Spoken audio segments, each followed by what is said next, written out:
Igreja Cristo é Vida, a sua cidade refúgio.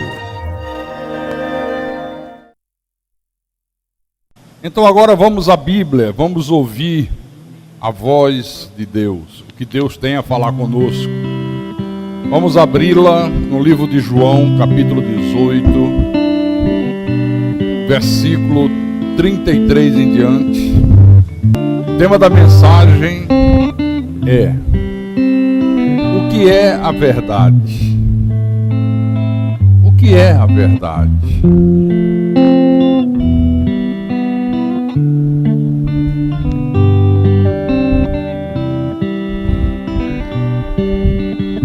Todos acharam? João capítulo 18, versículo 33 em diante. Vou ler, tá, irmãos? Acompanhem a leitura na tua Bíblia.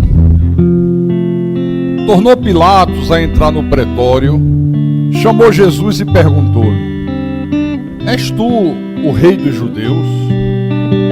Aí Jesus respondeu: vem de ti mesmo esta pergunta, ou outros te disseram isso a meu respeito?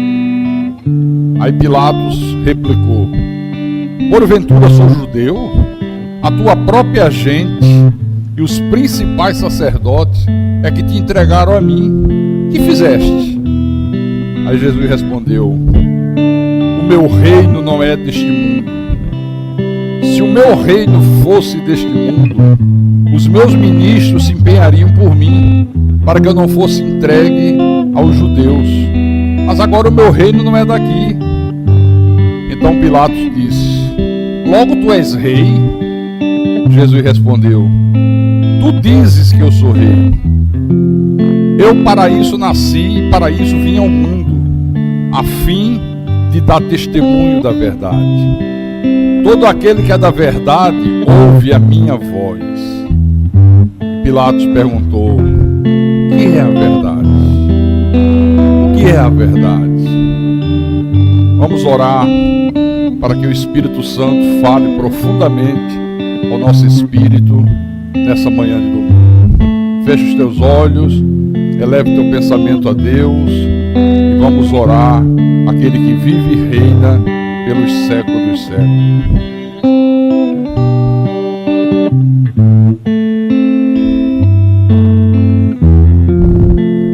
Senhor Jesus Cristo, Tu és o único e soberano Deus, porque não há outro semelhante a Ti. Tu és o Criador dos céus e da terra. Tu és o nosso Salvador, o nosso Redentor. Tu és o Senhor, o Deus absoluto, o Deus supremo. E nós somos os Teus servos, os Teus filhos.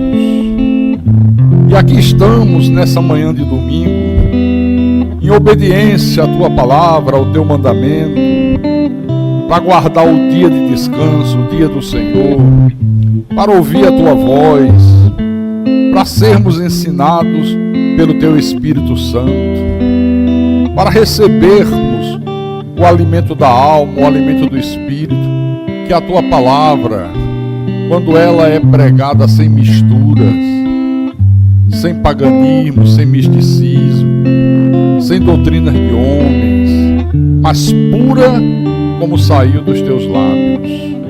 Então fala nessa manhã a Tua santa igreja. Fala esta manhã ao Teu santo povo. Usa-me como Teu servo, como Teu pastor. Não leve em consideração as minhas fraquezas, os meus pecados, os meus erros, as minhas falhas, mas leve em consideração, meu Deus, quanto eu Te amo, quanto eu me esforço para Te servir, para ser obediente à Tua palavra, para fazer aquilo que Te agrada. Eu Te peço em nome do Senhor, em nome de Jesus, porque a minha suficiência vem de Ti. E que todos que creem digam amém e amém e amém. Diga graças a Deus. Meus irmãos amados, minhas irmãs em Cristo, Igreja de Jesus, nesse encontro memorável aqui, entre Jesus e Pilatos, há uma pergunta que eu considero fundamental que Pilatos fez para Jesus. Pilatos perguntou: o que é a verdade? O que é a verdade? Ao longo desses séculos, as religiões, todas que existem no mundo, elas têm tentado, sem sucesso, responder essa pergunta aqui. O que é a verdade? E eu vou dizer para você nessa manhã que só o cristianismo verdadeiro tem a resposta. Só o verdadeiro cristianismo tem a resposta para essa pergunta aqui. Sabe por quê? Porque a verdade, meus irmãos, não é um movimento religioso, não é um conceito. A verdade é uma pessoa. A verdade é Deus, a verdade é o Senhor Jesus Cristo, o único e soberano Deus. A verdade não é uma coisa para você aceitar intelectualmente. A verdade é uma pessoa para você manter com ela um relacionamento, para você manter com ela uma comunhão. Essa pessoa é a verdade. Tudo que ela profere, tudo que ela fala, é a verdade. A Bíblia diz: a tua palavra é ou não é? Então diga: a palavra de Deus é a verdade. Então a verdade não é uma simples obediência a uma série de regras, de conceitos. Não, a verdade, na realidade, é o reencontro daquilo que se perdeu com o que aconteceu com Adão e Eva no Jardim do Éden. O que é que se perdeu com o pecado de Adão e Eva no Jardim do Éden? O relacionamento com Deus. Nós já nascemos nesse mundo apartados de Deus, vivemos como inimigo de Deus. O pecado de Adão fez com que nós perdêssemos esse relacionamento com Deus. E a partir daí, Carlos Augusto, existem 3 questões que passaram a fazer parte e continuam fazendo parte da ansiedade do homem. Quais são as 3 questões? Primeira, quem somos nós? Quem somos nós? De onde nós viemos? Para onde nós iremos? E talvez a questão que mais inquieta o homem seja a pergunta: o que é que nós estamos fazendo aqui nesse mundo? O que é que eu estou fazendo aqui nesse mundo? Por que é que nós estamos aqui nesse mundo? Será que a vida é apenas comer, dormir, trabalhar, comer, dormir, trabalhar, comer, dormir, trabalhar? Será que a vida se resume apenas a isso? Será que essa é a rotina que nós temos que viver ao longo dos anos? É para isso que nós estamos aqui nesse mundo? É a pergunta. Estamos aqui para ver os homens se degladiando, se matando, se destruindo, se pervertendo, que é o que nós assistimos todos os dias. Hoje, quando nós lemos uma revista, ou assistimos um noticiário no rádio ou na televisão, o que é que nós temos visto? Que os valores morais e espirituais estão perdidos. Jogaram na lata do lixo. Já não há mais o absoluto nesse mundo. Tudo hoje é relativo. Relativizaram tudo. Quase que não sai, quase dá um nó na língua. Relativizaram tudo. Por exemplo, vem um pouco atrás de Mateus, capítulo 7, versículo 24 e 25. Olha o que Jesus ensinou aqui. Ele disse assim, capítulo 24, versículo 24 e 25, do capítulo 7 de Mateus. Todo aquele, pois, que ouve estas minhas palavras e as pratica, será comparado a um homem prudente que edificou a sua casa sobre a rocha. E caiu a chuva, transbordaram os rios, sopraram os ventos, e deram com ímpeto contra aquela casa, que não caiu, porque fora edificada sobre a rocha. Então aqui está a grande luta daqueles que são verdadeiramente cristãos, verdadeiramente filhos de Deus, que é trazer de volta esse absoluto, que é a rocha. E quem é essa rocha? É Deus, é o Senhor Jesus Cristo. Nós temos que trazer de volta essa rocha para valer a pena edificar a nossa vida sobre ela. Porque sobre nada mais nesse mundo vale a pena. Por isso eu digo sempre, olha, quando a pessoa não tem mais absolutos na sua vida, ela não tem mais rocha para edificar. Não tem mais aonde edificar. E aí a vida vai se tornando um verdadeiro desastre. Ela se angustia, ela se deprime, ela começa a se questionar: para que eu nasci? Eu não sei o que eu estou fazendo aqui nesse mundo. Eu não sei por que Deus não tira logo a minha vida. O que eu estou fazendo aqui? Não é o que a gente ouve aí fora quase que constantemente das pessoas? Sim ou não? Porque, irmãos, diante de tanta violência que a gente assiste, tantas injustiças, tanto mau-caratismo, o mundo hoje está permeado de mau-caratismo. São essas coisas que imperam no mundo, diante da ambição do homem, do vale tudo, para conquistar bens materiais. Vivemos numa sociedade que é assim. Vale tudo para que a pessoa conquiste bens materiais.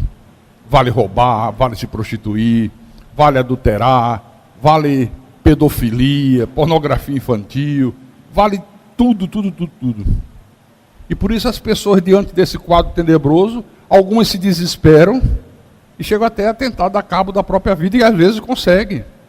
Ontem, em Natal, um rapaz, professor, de boa família, gente boa, tranquilo, calmo, não apresentava aparentemente nenhum distúrbio. E de repente o rapaz vai no shopping Midway, chega no 5º andar do shopping e se atira. O que leva um jovem formado, tranquilo, sem problemas, a atentar contra a própria vida? Por isso eu digo, quando a pessoa não tem uma resposta para saber quem ela é, de onde ela veio, para onde ela vai, ela começa a sofrer muito. E muitos não aguentam esse sofrimento, atentam contra a própria vida. A pessoa fica desorientada. Ela começa a adotar, Carlos Augusto, qualquer coisa que apareça. Qualquer coisa que apareça, ela começa a aceitar. A vida passa a ser um verdadeiro vale-tudo. Como nós temos assistido aí. Estão aí as aberrações terríveis que a sociedade civil tem aceito. Casamento homossexual, parada gay, lesbianismo, sexo explícito. É o vale tudo, vale tudo, vale tudo, vale tudo, vale tudo, vale tudo, vale tudo, vale tudo, vale tudo, vale tudo. Na sociedade religiosa é a mesma coisa. A lei do vale tudo, corrente de libertação, fogueira santa, idolatria, feitiçaria, o grande comércio da fé que está aí estabelecido. Você liga a televisão para assistir um programa religioso, é uma vergonha. Só tem homens inescrupulosos. O único objetivo é grana. Não conhece nada de Bíblia, usam a Bíblia como meio de comércio. Fazem dos seus templos um balcão de negócio. Tem uma música muito antiga da Ângela Maria, se não me falha a memória, o nome dessa música era Cinderela. E na letra da música tem um trecho que diz assim: venha de onde vier, chegue de onde chegar. Não é Cinderela? Quem falou aí? Cinderela. Eu acrescentaria: e venha do jeito que vier. Venha de onde vier, chegue de onde chegar, e venha do jeito que vier. É assim que as pessoas estão vivendo, irmão. O que vier está bom para elas. Ela disse: a vida é assim mesmo. O que é que a gente pode fazer? Isso é a vida. Agora, você sabe por que isso? Por causa da carência, por causa da fragilidade espiritual, por causa do vazio dentro da alma que o homem conhece. Então, tudo que chega com aparência de bom, ele aceita. Oséias disse assim: o meu povo está sendo destruído porque lhe falta o conhecimento. É Deus falando. Então, a busca por essas respostas acaba fazendo surgir inúmeros movimentos religiosos nesse mundo. Inúmeros. Por exemplo, na década de 60 nós tivemos o movimento hippie. O que a cultura hippie dizia? Ele dizia o seguinte: nós queremos fazer abertamente aquilo que vocês fazem às escondidas. Era um protesto. Nós queremos fazer publicamente o que vocês hipocritamente fazem oculto. Então foi um movimento na década de 60 que criou muitos problemas, inúmeros problemas. Depois vieram outros, né? Jimi Hendrix, aquele Bob Marley da Jamaica, não é? Bob Marley. Todos eles abriam a boca e diziam para os jovens daquela época: olha, o que lhe der na cabeça, faça. Ninguém tem nada a ver com sua vida, a vida é sua, o corpo é seu. Se lhe satisfaz, se lhe dá prazer, faça. Então eles estimulavam as pessoas a fazerem aquilo que elas sentissem vontade, aquilo independente se era certo, se era errado. É isso que você quer fazer? Quer fumar maconha? Fume. Você se sente bem? Fume. Quer cheirar cocaína? Cheire. Quer se prostituir? Se prostitua. Você se sente bem se prostituindo? Faça. Terrível. Os hippies disseram isso. Jimi Hendrix disse isso. Bob Marley disse isso. E tantos outros mais disseram e continuam dizendo hoje. Ele diz: olha, a vida é hoje. Esqueça o amanhã. Viva a vida hoje, porque o amanhã talvez não venha. O amanhã não existe. Ainda impera esse ensinamento hoje. Faça hoje aquilo que lhe der na cabeça, que amanhã você pode não estar vivo. Não pense no amanhã, não pense no futuro. Faça o que lhe der na telha. Ainda existe isso hoje. Isso é a filosofia do desespero, irmãos.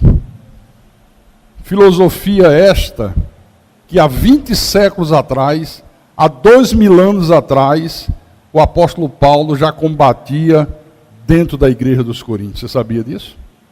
Se não sabia, vai saber agora. Abra em 1 Coríntios, capítulo 15. 1 Coríntios, capítulo 15, versículo 32 e 33. Olha o que imperava já dentro dessa igreja que Paulo combateu. Ele disse: se como homem lutei em Éfeso com feras, que me aproveita isso? Se os mortos não ressuscitam, que era o que eles acreditavam, que era o que eles diziam, não, a vida morreu, acabou. Então, faça o que der vontade de fazer, que morreu, chegou ao fim, não existe mais nada. Paulo disse: se os mortos não ressuscitam, então comamos e bebamos, que amanhã morreremos. Não vos enganeis, as más conversações corrompem os bons costumes. Os epicurreus, que eram uma seita filosófica grega, diziam: comamos e bebamos, que amanhã morreremos.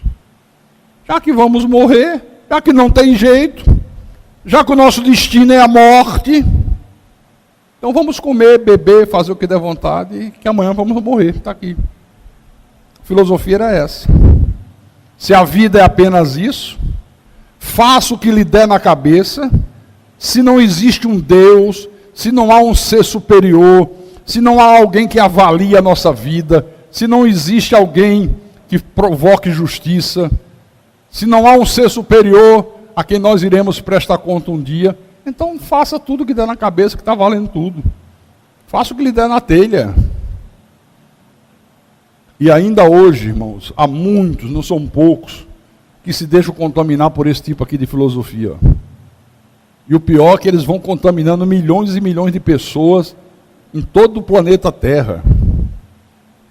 Zeca Pagodinho, sambista brasileiro, ele fez uma música que o Brasil inteiro cantou, sem pensar no que estava cantando.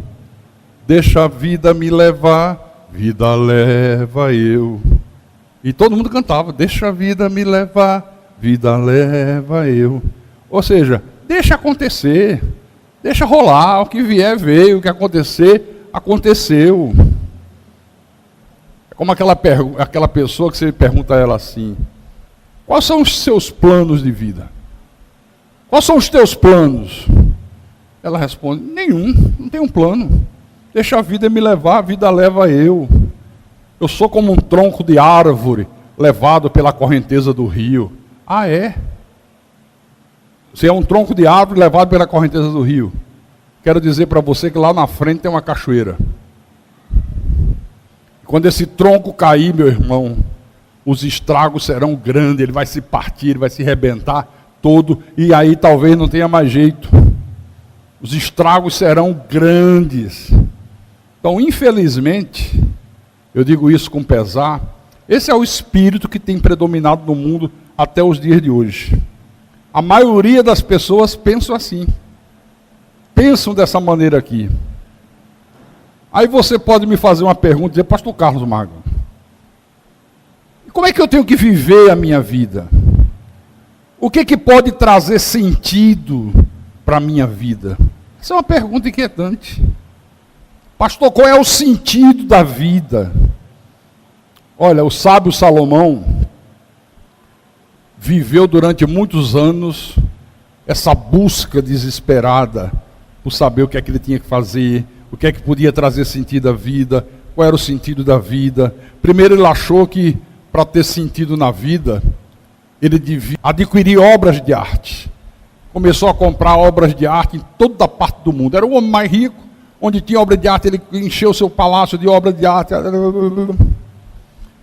Aí depois ele disse, não satisfaz. Para satisfazer a vida, só se eu me tornar um homem empreendedor. Começou a construir casas, começou a construir palácios, começou a construir obras suntuosas, tipo uma hidrelétrica de São Francisco a cada ano. Aí de repente eles também não me satisfaz, continuo vazio. Aí ele pensou e disse, bom, eu acho que o que faz ter sentido a vida é a boemia.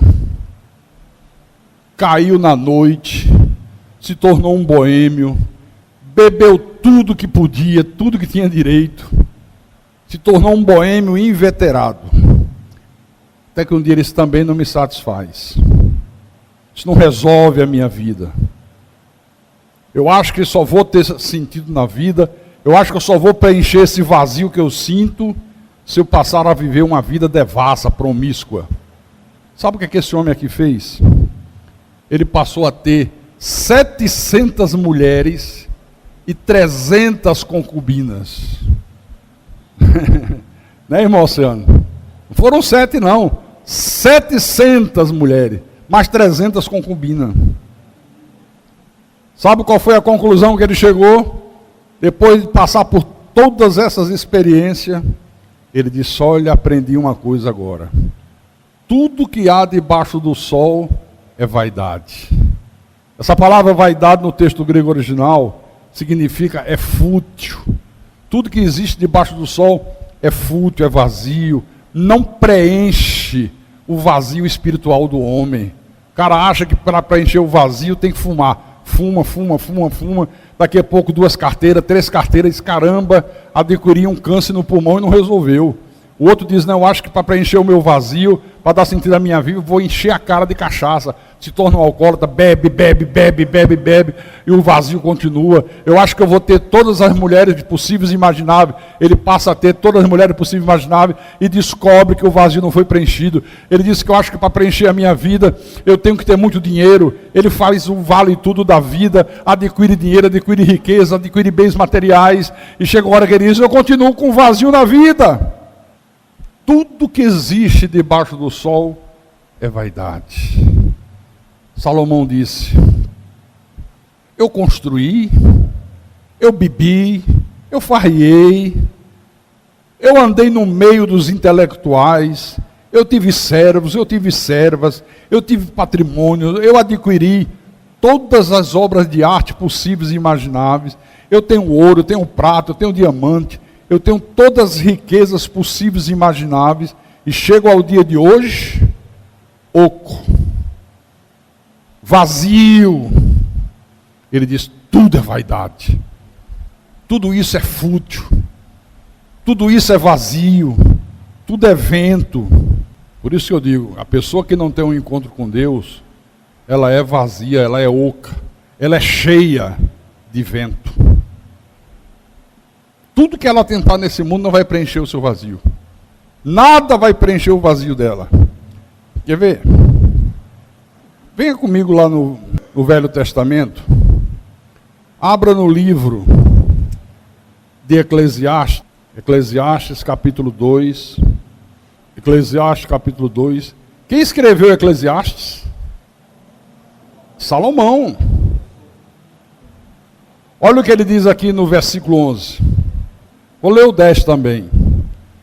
Tudo quanto desejaram os meus olhos, não lhes neguei, nem privei o coração de alegria alguma, pois eu me alegrava com todas as minhas fadigas, e isso era a recompensa de todas elas. Considerei todas as obras que fizeram as minhas mãos, como também o trabalho que eu com fadigas havia feito, e eis que tudo era vaidade e correr atrás do vento, e nenhum proveito havia debaixo do sol. Tudo é fútil, tudo é vazio. Eu continuo um homem angustiado, eu continuo um homem que não encontrei ainda o sentido da vida. Quais são as orientações de Deus? Quais são as orientações bíblicas para que a minha vida, a tua vida, a nossa vida tenha sentido? Em primeiro lugar, você tem que aprender que a tua vida não é fruto do acaso. Você não é fruto do acaso. Você não nasceu de uma explosão cósmica. Não foi um engenheiro da NASA que projetou você e conseguiu fazer você. Você não é fruto do acaso. Você foi criado por Deus. Deixa eu mostrar para você em Romanos capítulo 8, versículo 29 e 30. Aprenda isso, a tua vida não é fruto do acaso. Então vamos lá. Romanos capítulo 8, versículo 29 e 30. O Senhor diz assim: porquanto aos que de antemão conheceu, olha, Deus te conheceu de antemão. Deus te conheceu antes da fundação do mundo. Antes de Deus fundar esse mundo físico, esse mundo geográfico, nós já existimos com Deus no concílio eterno. Deus primeiro criou o nosso espírito. Amém? Então, aos que de antemão conheceu, também os predestinou para serem conforme a imagem de seu Filho, para terem um corpo de carne semelhante ao de Jesus, a fim de que ele seja o primogênito entre muitos irmãos. E aos que predestinou, a esses também chamou, e aos que chamou, a esses também justificou, e aos que justificou, a esses também glorificou. Então eu estou aqui nesse mundo porque Deus quer que eu esteja aqui. Eu estou aqui na igreja, estou aqui pregando, porque Deus quer que eu esteja aqui nessa igreja, Deus quer que eu esteja pregando para você. Você está aqui nessa manhã de domingo, porque Deus quis que você estivesse aqui.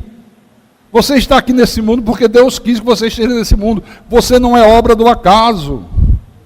Albert Einstein dizia: Deus não joga dados. Deus não trabalha com sorte. Nós fomos criados e predestinados para Ele. Diga glória a Deus, diga glória a Deus. Vire a página aí em Romanos capítulo 11. Você vai conferir. Isso não é conversa do pastor. Nós estamos tratando aqui de um reino que não é desse mundo. Romanos capítulo 11, versículo 36.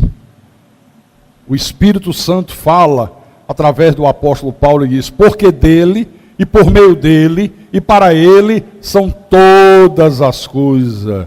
A ele, pois, a glória eternamente. Amém. Aleluia. Em Deus, meu irmão, todas as coisas encontram o seu propósito. Creia nisso aqui. E é por não ter resposta, Carlos Augusto, para essas questões, que às vezes as pessoas descambam para o vício, descambam para a prostituição, descambam para as coisas tenebrosas que esse mundo tem apresentado, fumam maconha, cheiram cocaína, heroína, pedra de crack, se torna alcoólatra, se prostitui, porque a vida não tem sentido para elas.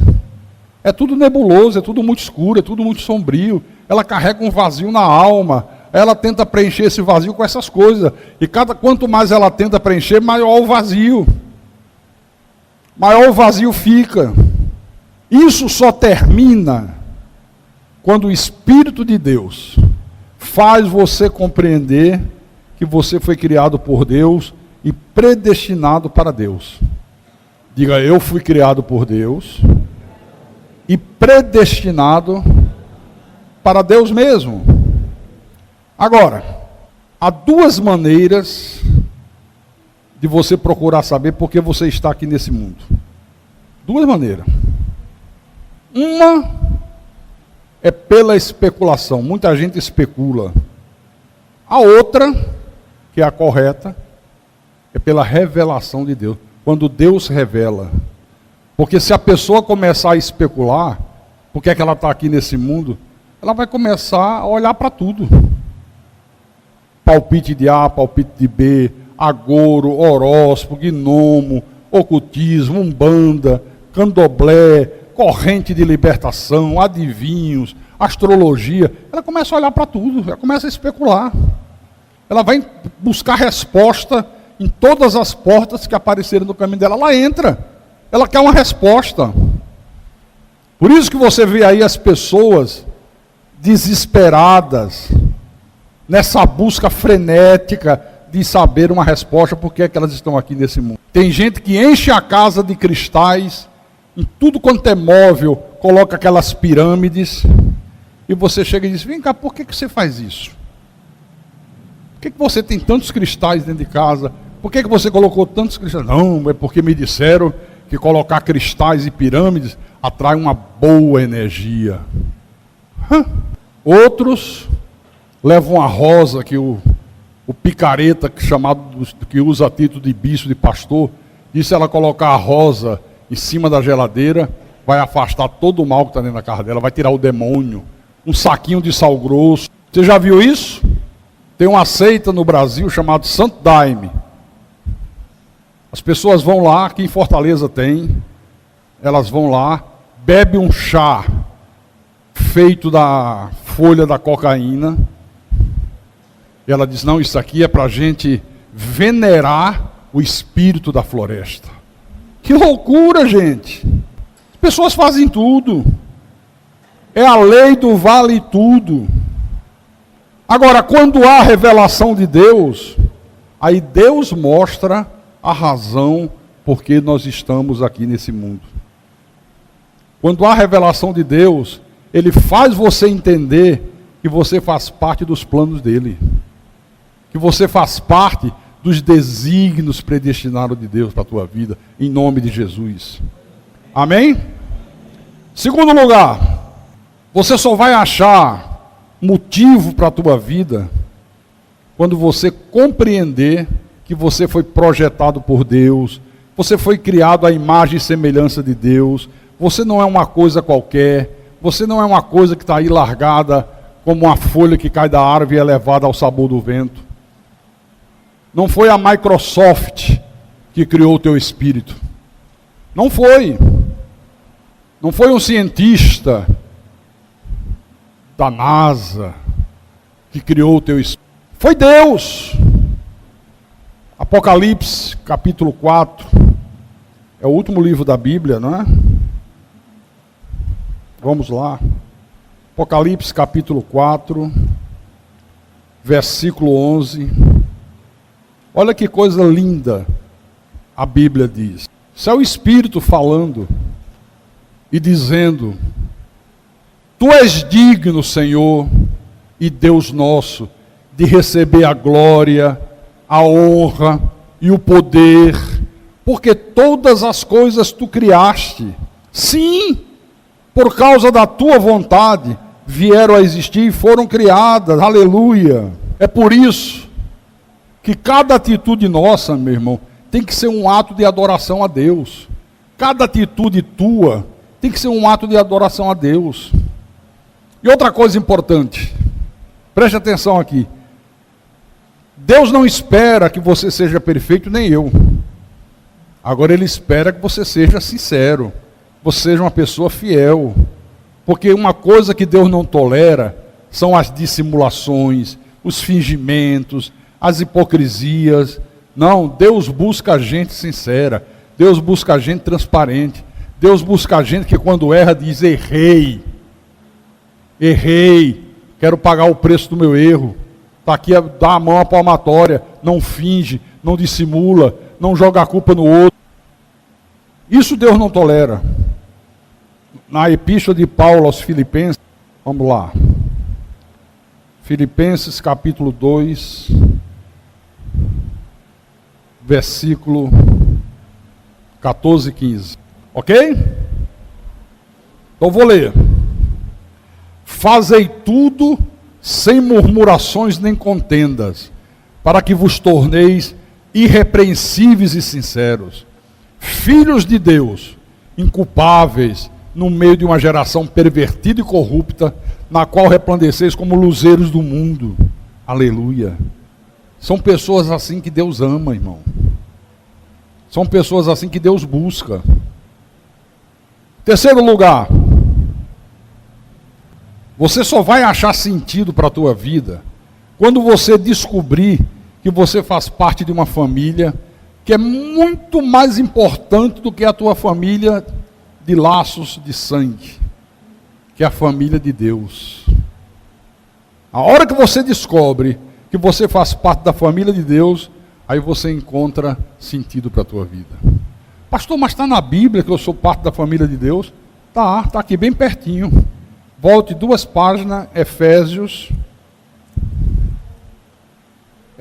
capítulo 2, versículo 19. Olha aí. Assim, já não sois estrangeiros e peregrinos, mas concidadão dos santos, e sois da família de Deus.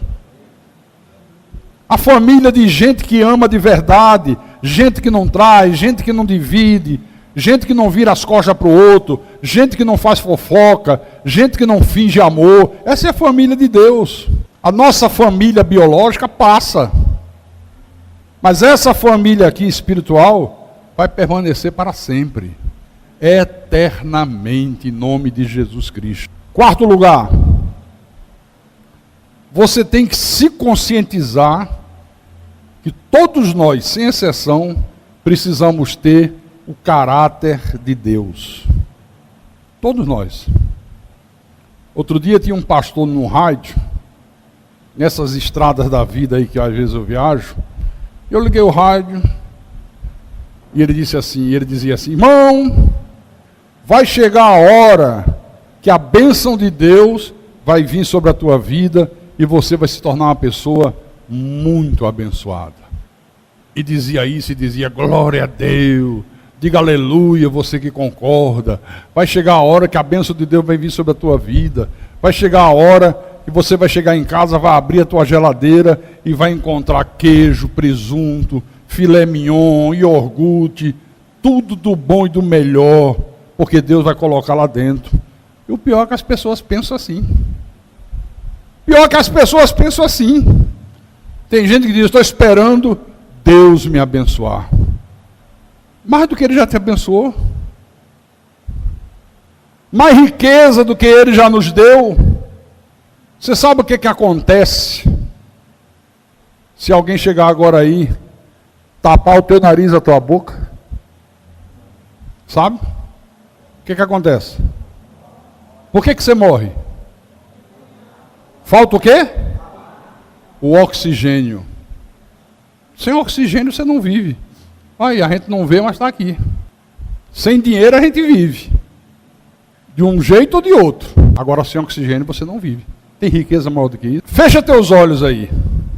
Fecha teus olhos. Fecha mesmo. Se imagine você cego. Imagine você cego. Imagine eu cego aqui, falando sem conseguir ver você, sem olhar para o teu rosto, sem saber o que está acontecendo. Quer riqueza maior do que os teus olhos? Imagine o teu paladar. Imagine você comer e não ter paladar. Não sentir gosto de nada. Nem doce, nem salgado, nem azedo. Perdeu o paladar. Quer riqueza maior do que isso? Olha para o teu filho, Fabiana. Quer vender o teu filho por 10 milhões de dólares? Não quer. Quer vender os teus filhos? Quer trocar o teu filho por 10 milhões de dólares? Duvido que alguém queira. Os teus netos. Neto! E você não troca. Por dinheiro nenhum nesse mundo. Quer riqueza maior? Não existe riqueza maior, meu irmão. Infelizmente a gente ainda ouve gente dizendo: ô pastor, eu estou esperando Deus me abençoar, eu quero ter uma televisão de 50 polegadas, eu quero comprar aquela cama que o Daniel faz propaganda daquele colchão Gazin, eu quero ter um automóvel novo. Só que eu quero dizer a você que a bênção de Deus não é isso, irmão. A bênção de Deus não tem nada a ver com isso. Deus não tem nenhum compromisso de me dar roupa de grife, de me dar uma televisão de 50 polegadas, de me dar um carro novo saindo da concessionária. Deus não tem obrigação de fazer isso comigo, não. Para isso, Ele me dá disposição para trabalhar, correr, ir à luta e conquistar. Amém? Pastor, e qual é o alvo de Deus principal para a nossa vida? Sabe qual é? O objetivo principal de Deus para a nossa vida é construir em cada um de nós o caráter dele. Aleluia. Glória a Deus. E o que é o caráter de Deus, pastor? É você ser uma pessoa perdoadora, é você ser uma pessoa paciente, uma pessoa benigna, uma pessoa misericordiosa. É você não ter uma mente maligna, que está sempre tramando o mal contra o próximo. Ter o caráter de Deus é você não ser uma pessoa vingativa, é não ser uma pessoa irada, é você não julgar os outros pela simples aparência, como muita gente faz. Olha para a pessoa e diz: já vi que não presta. Ah, comigo é assim.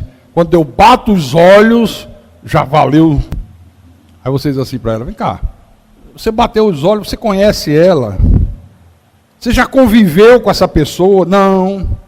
Ela já te fez algum mal? Não. E como é que você está afirmando isso? Que bateu os olhos e já viu que ela não presta. Ah, pastor, porque comigo é o seguinte, eu sou muito espiritual, só em olhar, e com um olho só, eu já olho e digo: não presta. Olha, irmãos, quem tem o caráter de Deus, nunca diz que o mal é mal, até que o mal se manifeste. Nunca diz.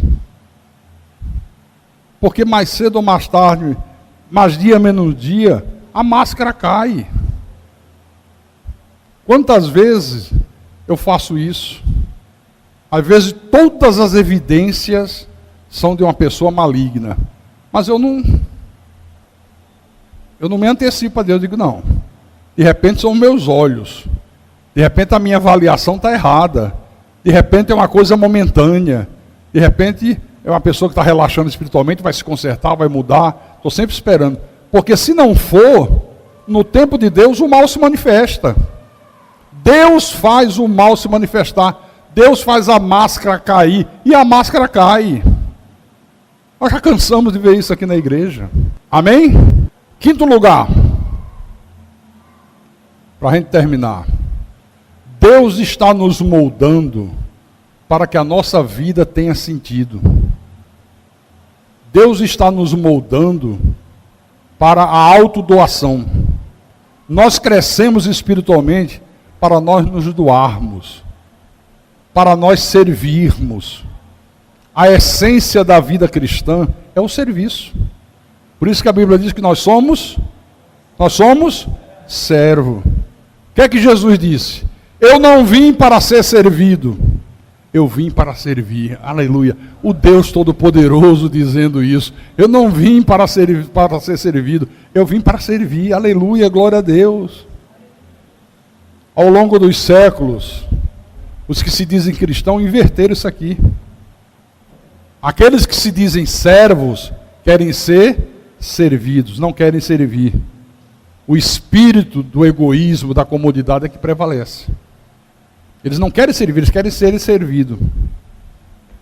Então, meu irmão, quando você faz aquilo que faz parte do caráter de Deus, você encontra a resposta para todas as perguntas. Deus disse a Abraão, Abraão disse, eis-me aqui, Senhor. Deus disse a Isaías, quem irá por nós? Isaías disse, eis-me aqui, eis-me aqui, eis-me aqui, eis-me aqui. A quem enviarei? Envia a mim, eis-me aqui. Maria disse, eis aqui a tua serva, cumpra-se em mim a tua santa vontade. Aleluia. Então, a única resposta que interessa a Deus é essa: eis-me aqui, faça em mim o que for da tua santa vontade, me envia para onde tu quiseres, trabalha na minha vida conforme o Senhor desejar, em nome do Senhor Jesus Cristo. E eu termino essa minha homilia dizendo que você só vai encontrar resposta para todos os teus conflitos existenciais se o Espírito Santo te convencer que você é plano de Deus. Você não é fruto do acaso, você é plano de Deus. Há desígnio de Deus para a tua vida, em nome de Jesus, e nada nem ninguém pode impedir que esses desígnios se cumpram. Você é servo do Deus Altíssimo, você foi criado por Deus, você é filho amado de Deus, Deus tem zelo por você, em nome de Jesus Cristo. Aleluia. E quem tem ouvidos para ouvir, que ouça o que o Espírito falou com a igreja nesta manhã, em nome de Jesus, para a glória.